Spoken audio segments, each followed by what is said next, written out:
गत 24 घंटा राज्य में पाग मुख्यतः भाव सुविधा रही। सर्वनिम्न रात्रि तापमात्रा पहाड़िया अंचल मध्य कंधमाल जिलार जी उदयगिरी 6.2 डिग्री सेल्सियस रेकर्ड कर समतल अंचल मध्य Kandhamal जिलार Phulbani 9 degree Celsius तापमात्रा record कर भुवनेश्वर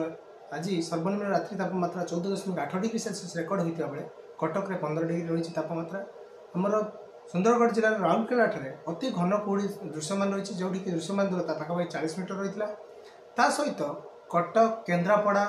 आमर पारादीप और फुलबाणी ए सब अंचल में घन कुहुड़ी दृश्यमान रही जो दृश्यमान दूरता 200 मीटर 50 मीटर मध्य संग्रहित रही। बर्तमान जो पूर्वानुमान रही बर्तमान कौन निर्दिष्ट पाणीपागर प्रभाव नहीं तेणु आगामी 5 ରୁ 6 दिन जाए पाग मुख्यतः भाव शुखिला किंतु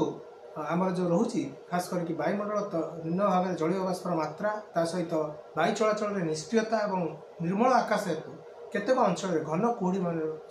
दृश्यमान होबार संभावना रही जो कि दृश्यमान दूरता 200 मीटर कम रही संभावना रही लक्ष्य करके आगामी 3 दिन जाए मुख्यतः भाव में आमर येलो वार्निंग जारी कर सहित रात्रि तापमात्रा आगामी 4 ରୁ 5 दिन जाए विशेष परिवर्तन हेनी। यही समय रात्रि तापमात्रा स्वाभाविक तुलन में 2 ରୁ 3 डिग्री अधिक रटक और भुवनेश्वर सकाल समय हल्का जो रोचे कुहुड़ी रही संभावना रही सहित रात्रि तापमात्रा 15 ରୁ 16 डिग्री मध्य रही संभावना रही। सहित आम देखा आसंता काली दिन ये 2 दिन रोचे दक्षिण ओडिशार आमर किसी स्थान में घन कुहुड़ी संभावना यथेष्ट अधिक रोचे यातायात